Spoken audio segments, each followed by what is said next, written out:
et merci de votre fidélité. Un excellent début d'après-midi à tous. C'est l'heure du journal sur Oula. Voici les principaux titres.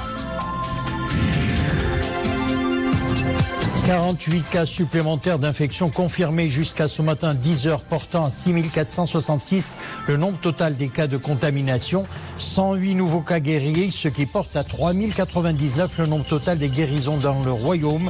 Le nombre de décès stagne quant à lui à 188. Un certain relâchement dans le confinement est observé ces derniers jours, au moment où le Maroc déploie des efforts considérables pour éviter les retombées négatives du coronavirus. Des foyers épidémiologiques ont été découverts dans certaines villes du royaume. Nous verrons l'exemple à Fès. Et puis dans notre série Les Jardins du Royaume, nous mettons le cap sur Marrakech, où nous vous invitons à la découverte d'un lieu magique où l'art et la nature se côtoient harmonieusement. J'ai nommé le Jardin d'Amina, situé sur la route de l'Ourika. Ça sera en fin de journée.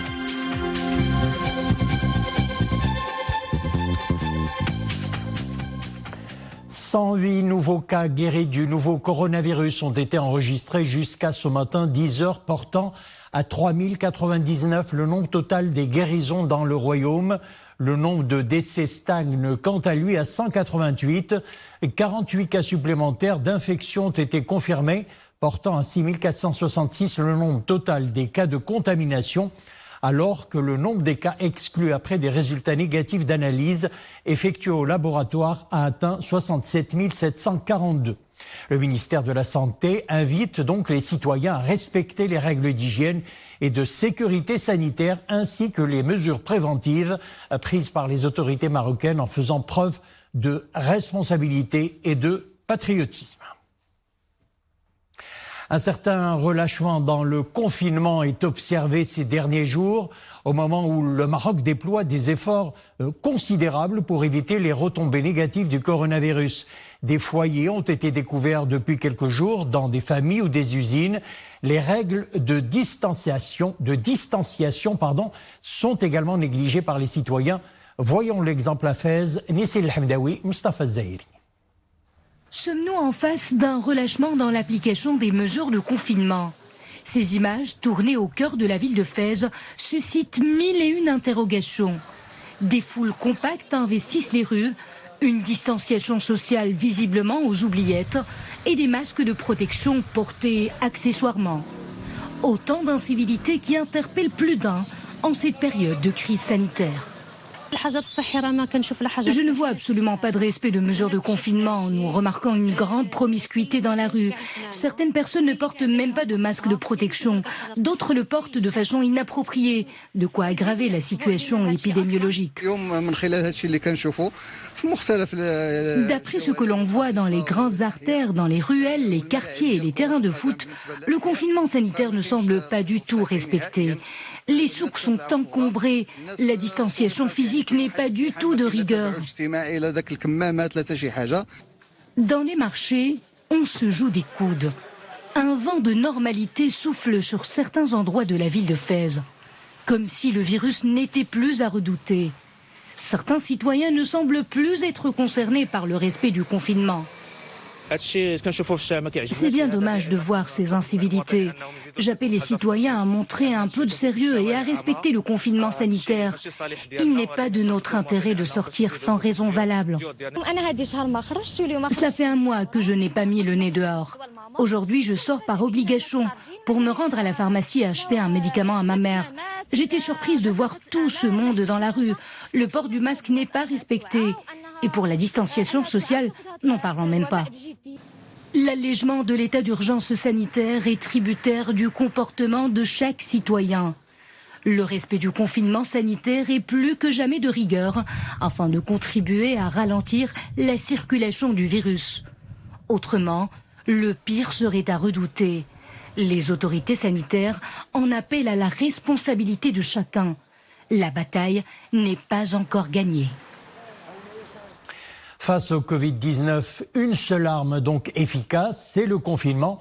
C'est le cas à Figuig. Depuis le prolongement de l'état d'urgence, les habitants de la région respectent à la lettre les décisions des autorités de ne sortir qu'en cas de stricte nécessité. Un seul cas d'ailleurs d'infection au Covid-19 a été enregistré dans la province hier. Ces images d'ailleurs que vous voyez confirment le respect du confinement observé par les citoyens de la ville.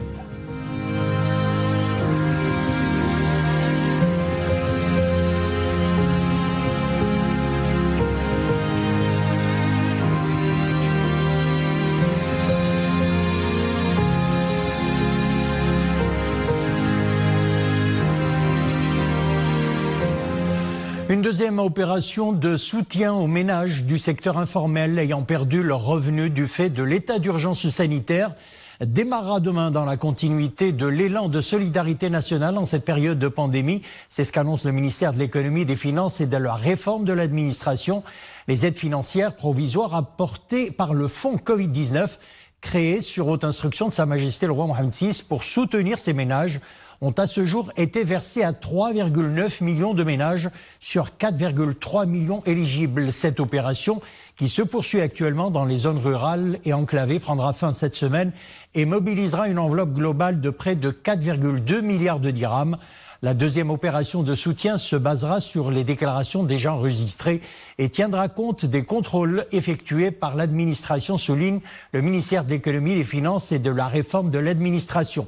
La procédure de retrait des aides est identique à celle de la première opération et s'appuie notamment sur des messages SMS envoyés sur les téléphones portables des chefs de ménage concernés. Et afin d'éviter l'encombrement des points de retrait en cette période de confinement, les messages vont être étalés sur plusieurs jours. Les personnes vulnérables sont les plus fragiles au Covid-19. Les patients atteints d'insuffisance rénale sont exposés à de nombreux risques, notamment respiratoires, d'où l'extrême vigilance observée dans les centres d'hémodialyse. Voyons l'exemple au centre de Sidi Barnossi, un centre qui a vu le jour grâce à l'appui financier de l'INDH. Reportage signé Sarah Katir, Fatima Oumrar, Mustafa Oudda et Nawal Mehdoub. Réalisé dans le cadre de l'INDH à Sidi Barnossi à Casablanca, ce centre d'hémodialyse accueille les patients atteints d'insuffisance rénale gratuitement. Et en période de pandémie Covid-19, toutes les précautions ont été prises afin de protéger ces personnes hémodialysées plus vulnérables que d'autres. La période de coronavirus, on essaie de prendre toutes les précautions nécessaires en désinfectant les malades à l'entrée et à la sortie et en désinfectant tous les accompagnants qui les accompagnent au niveau du centre. Donc on essaie d'être très vigilant à ce que ces malades-là soient dans une situation très en paix, parce qu'ils n'ont pas la capacité de subir le Covid-19. Donc ils sont très vulnérables à cette maladie. Pour les conditions de travail, de prise en charge des patients hémodialysés pendant le confinement, il se passe dans des conditions qui sont bien, qui sont idéales. Nous, bien sûr, on prend les précautions nécessaires en faisant le rappel pour les conditions d'hygiène, pour le port de masque, pour l'examen des patients avant les séances d'hémodialyse, la prise de température. Et bien sûr, les séances de dialyse se passent dans les meilleures conditions. Nous avons les médicaments nécessaires, et puis les équipements, les machines. Ce centre est doté d'un matériel et d'équipements modernes pour accueillir jusqu'à 60 patients par jour. Ici, je bénéficie de ma séance d'hémodialyse gratuitement et aussi de médicaments en cas de problème. Ce centre est tout près de chez moi, ce qui me facilite le déplacement 2 à 3 fois par jour pour bénéficier de mon hémodialyse. Face au caractère inédit de l'épidémie de Covid-19, l'enjeu est d'assurer la continuité des soins vitaux à ces patients insuffisants rénaux chroniques pouvant particulièrement être exposés à ce virus. Et puis les actions de solidarité en faveur du monde rural se multiplient à travers le royaume. C'est le cas dans la province de Rhamna, une opération de distribution d'une aide alimentaire aux plus démunis. L'initiative est organisée par des acteurs de la société civile dans le but d'atténuer l'impact de la crise sanitaire sur ces personnes dans le besoin. Omar Jleidi, Zakaria Moqimbil. Ils sont venus de différents douars et patelins de la province de Rhamna pour bénéficier de cette opération de solidarité. La distribution de paniers alimentaires apporte du baume au cœur à ces catégories sociales dans le besoin. Ces habitants de zones rurales sont affectés par les répercussions économiques de la situation de crise sanitaire. Cette initiative est profitable à de larges couches de la population, surtout les personnes en situation de précarité. Nous espérons que les choses vont rapidement se rétablir. Notre contribution a pour but d'alléger l'impact économique de la situation de crise sanitaire sur les populations les plus fragiles. Cette opération est organisée grâce à la mobilisation d'acteurs de la société civile au profit des personnes dans le besoin. En ce mois de Ramadan, les valeurs de solidarité restent un trait distinctif des mesures entreprises pour contrecarrer les conséquences de la pandémie. Je remercie les organisateurs de cette opération de solidarité qui vient à temps en ce mois de Ramadan. En cette période de Corona, différents acteurs unissent leurs efforts pour venir en aide aux catégories sociales du milieu rural, dans les provinces de Hamna et de Qla'at Sraghna. Cette opération a vu le jour grâce à la contribution de bienfaiteurs de Casablanca. Cela reflète la générosité des Marocains et leur solidarité pour dépasser ces circonstances difficiles.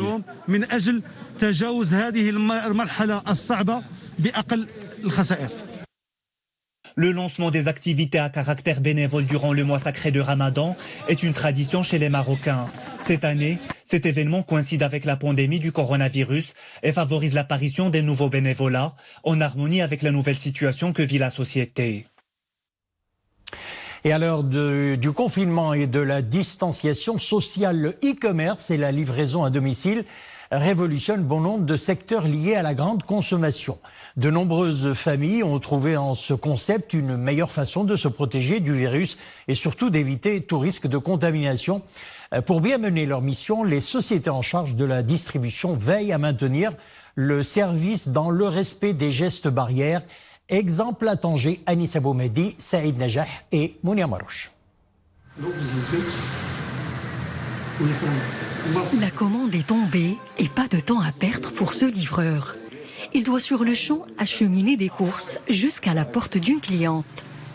Une fois que tout en règle, le coursier prend la route sur sa moto.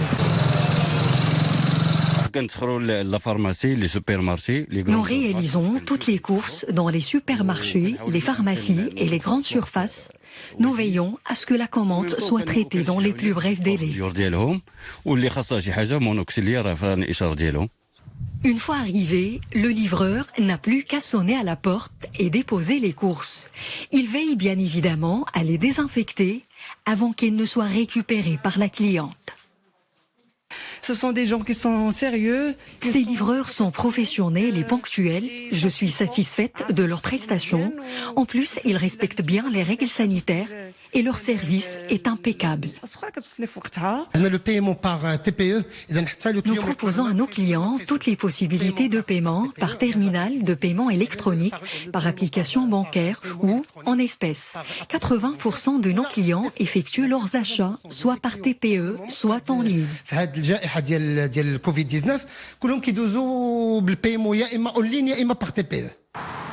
En ces temps de crise sanitaire liée au Covid-19, la livraison à domicile est en plein essor.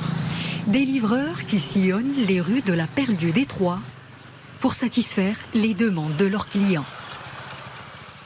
Et puis à travers le monde, la pandémie due au coronavirus frôle les 300 000 morts.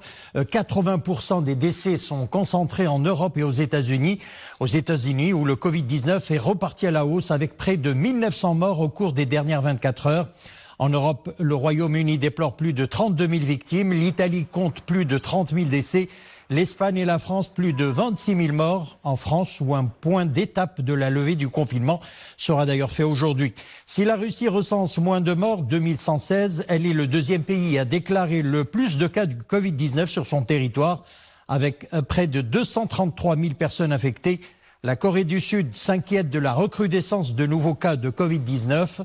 La Chine a fait état de nouveaux cas de coronavirus à Wuhan, berceau de la pandémie du Covid-19. Et puis le nouveau coronavirus a fait au moins 2301 morts dans le continent africain depuis son apparition en décembre, avec 65 399 cas infectés. On parle agriculture à présent. Les exportations des produits maraîchers connaissent une progression durant la saison 2019-2020. Malgré le contexte difficile de la crise sanitaire, le secteur enregistre un volume de l'ordre de plus d'1 million de tonnes en progression de 6% par rapport à l'année dernière. Les exportations de la tomate, d'haricots verts et des fruits rouges enregistrent une croissance remarquable durant cette campagne. Le ministère de l'Agriculture, de la Pêche maritime, du Développement rural et des eaux et forêts fait également état de la bonne performance enregistrée au niveau de l'export de la pastèque, dont le volume a atteint environ 104 400 tonnes durant cette campagne au 9 mai 2020, soit une croissance de l'ordre de 61% par rapport à la campagne précédente. Le retour en classe se fera en septembre. L'annonce a été faite hier par le ministre de l'Éducation nationale, de la formation professionnelle, de l'enseignement supérieur et de la recherche scientifique, porte-parole du gouvernement. Les épreuves du baccalauréat seront maintenues, à savoir l'examen national de la deuxième année du baccalauréat sera organisé en juillet et l'examen régional de la première année du baccalauréat aura lieu en septembre. Des cours intensifs à distance seront programmés pour garantir une bonne préparation aux épreuves de première et deuxième année du baccalauréat. Et puis dans notre série Les Jardins du Royaume, nous mettons le cap aujourd'hui sur Marrakech et nous vous invitons à la découverte d'un lieu magique où l'art et la nature se côtoient harmonieusement. Je vous parle du jardin d'Anima, comprenez Souffle d'âme, situé sur la route de l'Orica. Cet espace verdoyant de 2 hectares donne à voir des œuvres artistiques de différentes sensibilités. Un enchantement pour tous les sens, une balade en images en ces temps de confinement généralisé avec Amina Allem, Hassan Meskoun et le récit de Nisrine Aouzdar.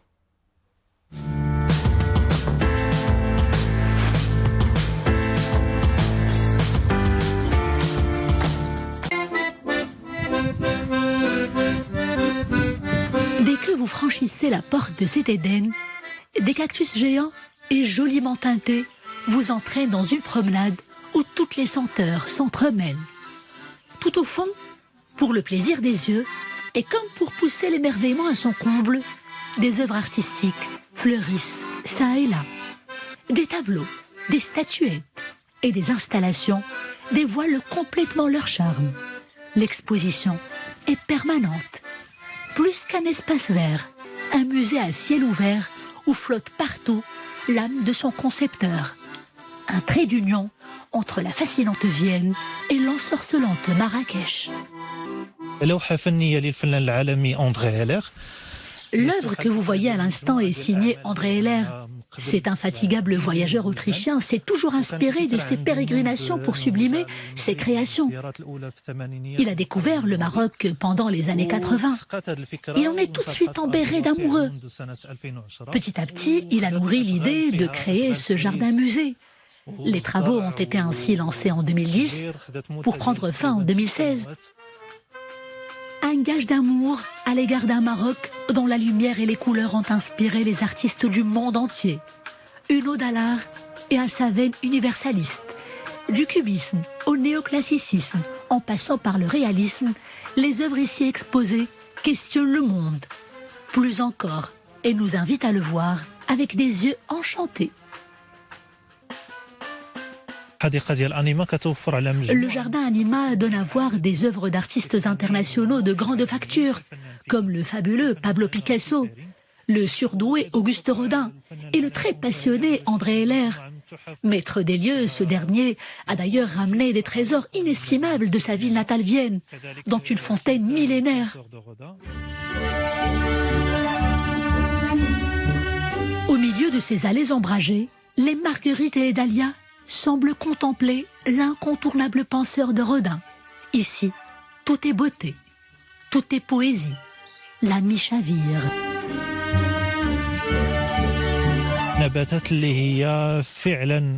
Le jardin Anima comporte des arbres centenaires comme des oliviers, des palmiers ou encore des arbres fruitiers. Nous y trouvons également des centaines d'espèces florales et des plantes aromatiques rarissimes venues des 4 coins du monde.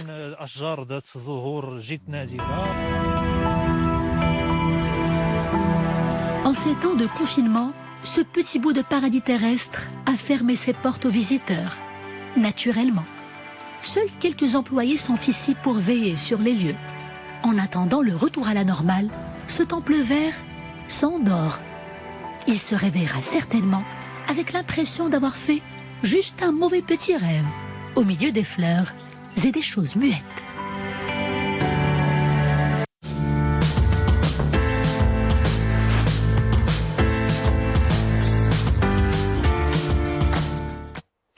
Voilà, c'est la fin de notre édition. Merci de l'avoir suivi. L'info revient sur Oula, ça sera dans quelques instants. Le journal vous sera présenté, ça sera le journal en espagnol, vous sera présenté par Mariam Mohafed. On se retrouve demain. Excellente fin d'après-midi.